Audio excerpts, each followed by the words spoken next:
Hey, what's up, y'all? It's your boy Illa J, and I'm here with my friends from Guitarcenter checking out the Akai Professional MPCe XL. Let's go.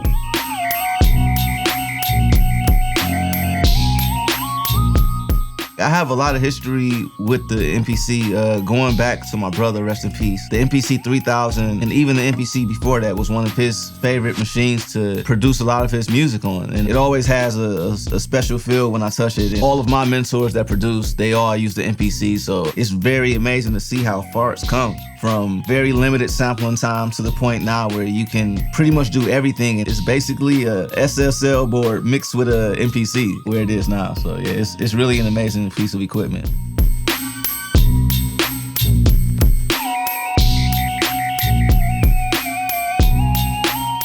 My first time actually using the MPC was when I first moved out to California in 2007. And shout outs to House Shoes and his roommate Jordan. We would literally have 10-minute beat contests, and you pick a record and you just have to chop it in 10 minutes and see what you could come up with. And that was like kind of how I really learned the MPC. Like we would make literally 10 to 20 beats within a few hours. And I didn't have my own for a while. And finally in 2017, I got the MPC Live. That was my first MPC that was my own. And even though I know the workflow of the older MPCs, I'm very connected to the newer generation just because the original MPC Live, that was my first MPC that was my own, because I had my brothers in the house at some point, but because of all the legendary work that my brother has done, I just didn't want to touch it. It's just almost like I didn't feel worthy of touching it. So yeah, I'm very connected to this new generation of MPCs. I know the workflow so well, and it's like second nature to me.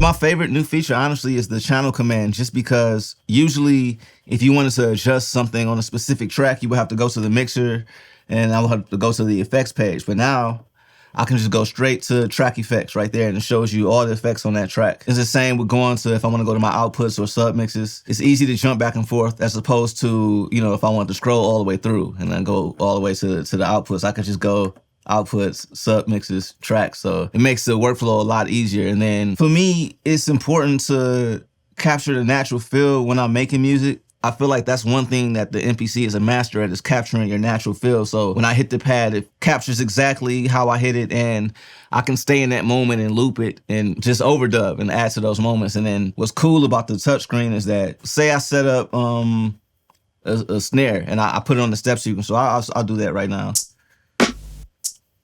So now they're perfectly on the grid now, but I have this giant screen and I can literally, with the touch screen, just drag the notes, which is that's my favorite thing to do, is just drag. So I'll just drag one over here.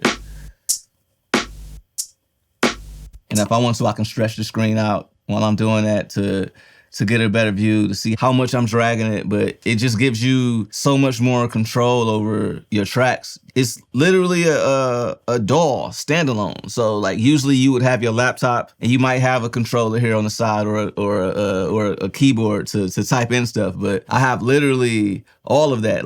If I want to name a track, I just hold on to it, and it's the same as if I'm in my laptop. It's literally a full DAW command center, but standalone.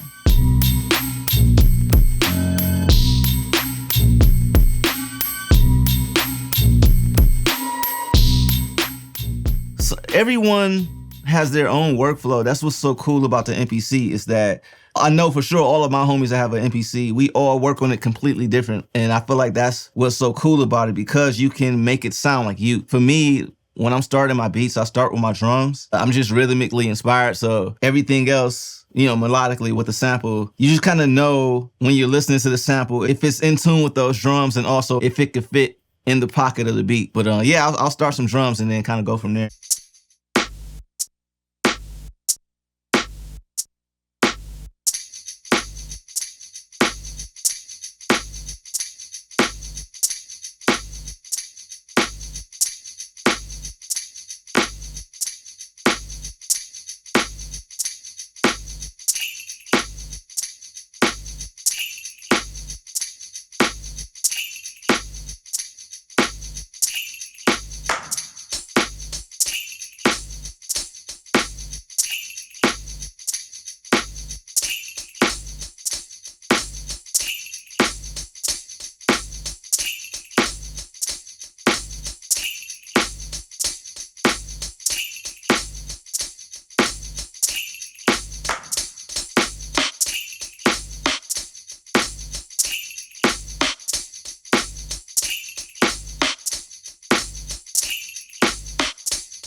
like as you see, like real quick to stop, like I'm constantly naming my tracks as I go. And one thing I'm about to do right now, which is so important to me, is I'm constantly saving. I save 2 copies every time I'm saving a beat, just because it's like, these are like my babies. So if I lose all of the work that I put in, that's so frustrating. So one cool thing is like you press shift, and when you have your drive set up, you can go through these folders and pick which folder, so you can go straight to it. It just saves time. So like I have my main folders here, and then have my backup folder set up there. So the cool thing is I have this basically a mouse here. So it's very easy to just go through. Okay, cool. Let's save as.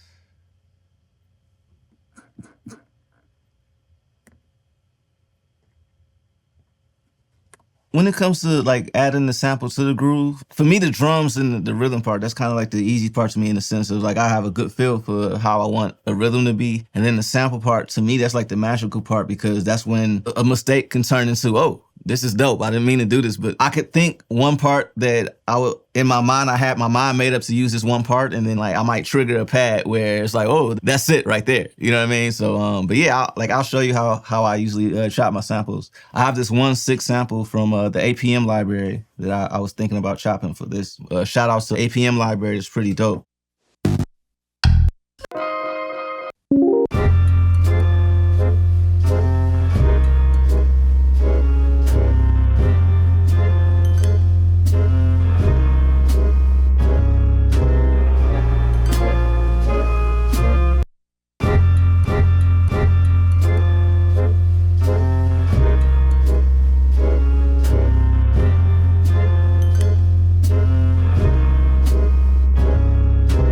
Sometimes I make multiple copies of the sample so I can chop different parts of the song, or just to kind of try chopping in different ways. I might not even use those other copies, but just in case I chop it one way and I'm like, I don't like it, I could either delete those chops or keep that and then just chop it another way. So I'm gonna make a few copies of this.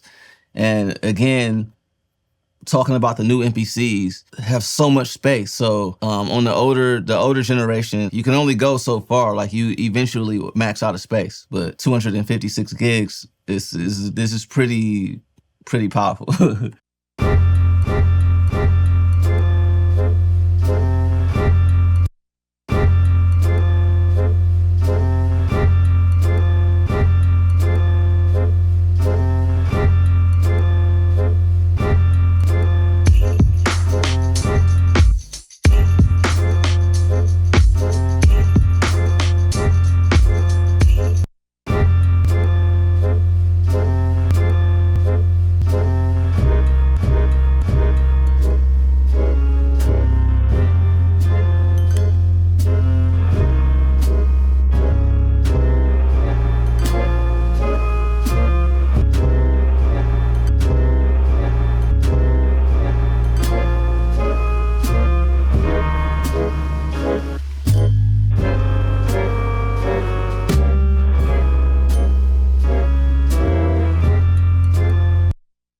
Like I said, I'm listening to it in my mind. I'm hearing certain parts where I like how this moves. So it's more really figuring out, because like, for example, if it's a melody that goes dun dun dun, I could keep that where I press the pad and it goes dun dun dun, or I could chop it literally dun dun dun, like, you know what I mean? So just kind of really figuring out how I want to do it. And again, it's always in relation to the pocket and how it swings with the beat. Cause it's like, you want it to be in the pocket, but also sometimes a little bit of drag off the pocket. So a little bit dragging is good too, because then it gives the extra swing. Because obviously you could be spot on, but it doesn't, I can't explain it, but it don't make you, I guess, dance. Because I feel like that's part of it. Like when something's a little bit funky, it inspires a different rhythm. So when you're listening to it, you start to bob your head to it, as opposed to if it's just like this, like, that's like one part of the beat. And again, I heard this other part of the beat that I really liked as well. So I'll make a program out of this.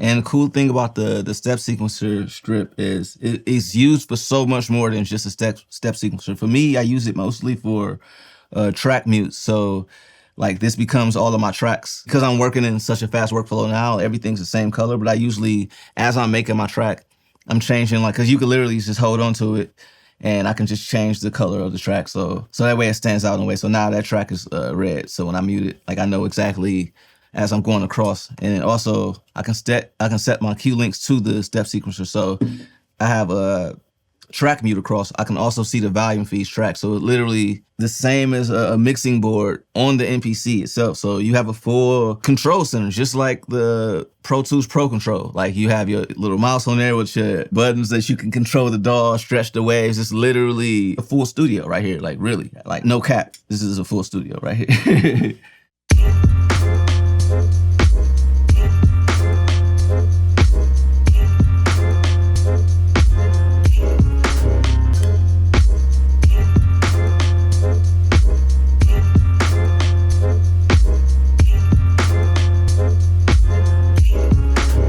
You have so many plugins in the MPC. So one of my favorite new plugins is Analog Dreams. Got all types of bass lines, pads, and synth leads. It's a really good one. And the thing about the cue links as well with this is that now, instead of me having to cue link my way through each, like basically on the older ones, you would have like, well, on the live, you only have 4 at a time. You can only control 4 at a time.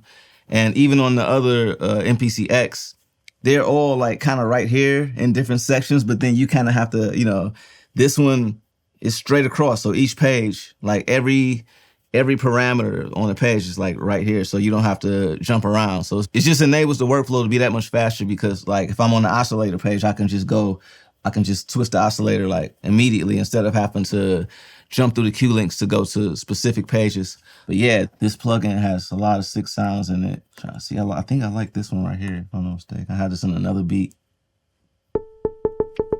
And then you have the note mode. So I usually use the chromatic mode because then you can kind of go deeper.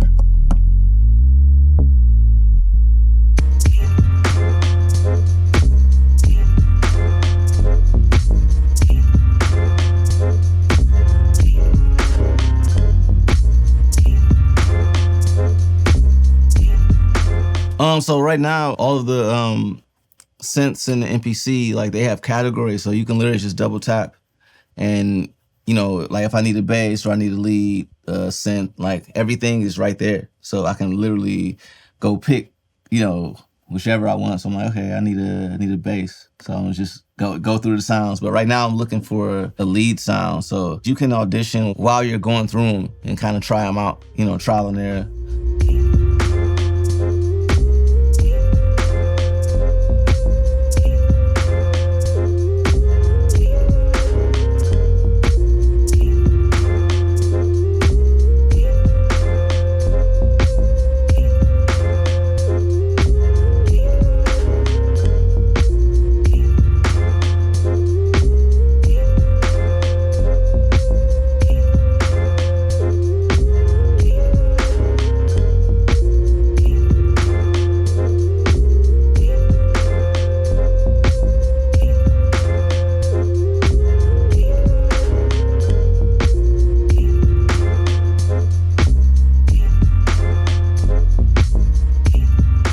I usually have a keyboard with me, but like sometimes I like situations where I can use the pads because then it opens me up creatively in a different way. Cause like as a like keyboard player, obviously I know how like I'm gonna go approach it, you know what I mean? So sometimes with the pads, it kind of forces you to think of other ways to play stuff. Cause like I don't have all of my, you know, all the keys to play the specific chords, even though, don't get me wrong, like you can go into note mode and like you have chords, chromatic chords, progression. So I can technically do all of that, you know what I mean? But it's kind of fun to kind of almost play the pads like a keyboard in a way, you know what I mean? And just kind of figure it out. For a lot of synths, you have to do a lot of menu diving to get to certain things. And with this one, I have everything besides it being like a screen right here. It's just the same as any other synth where you have your ADSR knobs, you know what I mean? So for here, I have literally, this becomes my ADSR knobs and this becomes my filter cutoff and oscillator section, all of that. It's like all right here.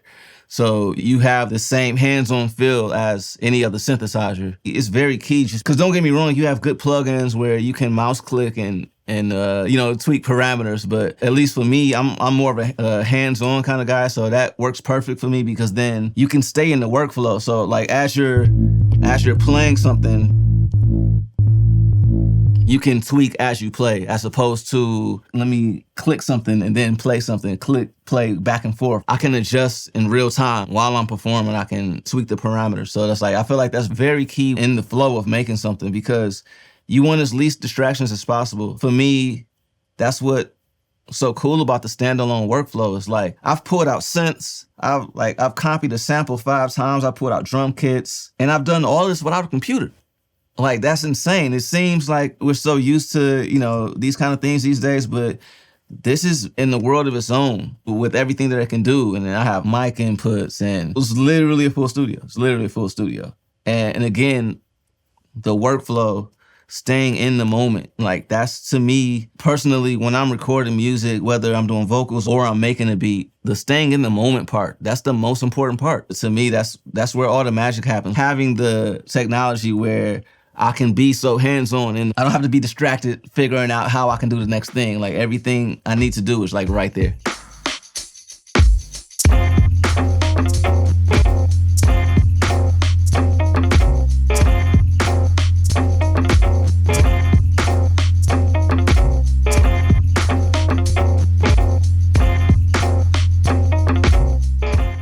I'll throw some effects on here just because that's another thing I wanted to show off is like this touch strip is very useful when it comes to performing live and even in the studio, just because you can send your tracks out, you know, because it has 8 outs on it. So, you know, if I want to separately send tracks to the board or whatever, but nowadays people, they just go stereo out into the board. And, you know, at the end of the day, like I was just, you know, elaborating on that. If the mix sounds good, it sounds good. So you can technically go out the board right there and just perform your beat without arranging it. So I could just perform it live into the DAW, and then I could throw some effects here and there. So I can just either go to the touch strip, like if I want to use it as a pitch bend, a mod wheel, sustain.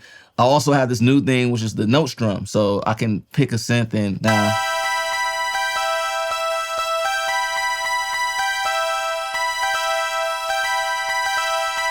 And I can kind of strum it up.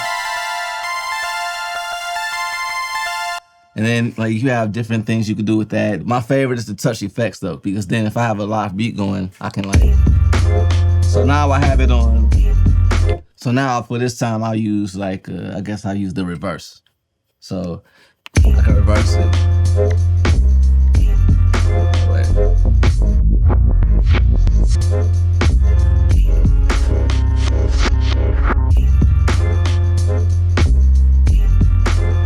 Or if I want to use like the beat, you know, you have the beat repeats. I could also use I like the band pass filter, it's pretty cool.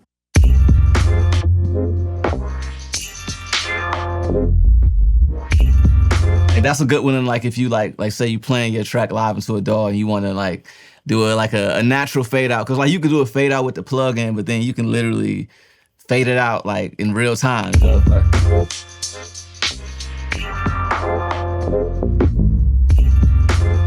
there's a lot of effects in there. I like the low pass is pretty cool.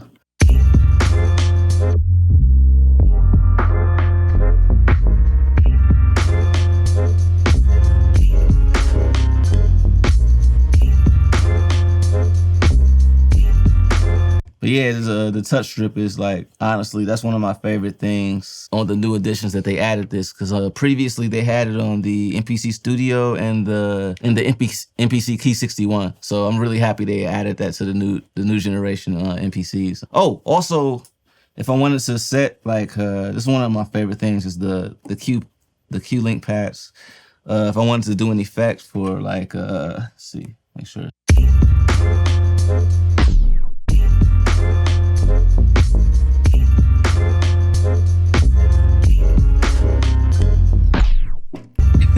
So like, and which is cool because like this has multiple pages, so I can just have an effect on each one of these and, you know, just go through a whole performance and have all kind of breaks and filters and all of that. So you have the touch strip, you have the Q-Link pads, which is basically the step sequencer. Again, this is so powerful because, again, this strip is so much more than a step sequencer. The horizontal layout really, it reminds me of a console. Like you literally sitting at the board and you have your tracks there. It's very organized. And like I said, I can just like, honestly, and it's funny because it has a little pad too. So it's like, I'm basically, I'm sitting at the console. I'm sitting at the board, like mixing the beat, you know? So this MPC is so powerful. Yeah.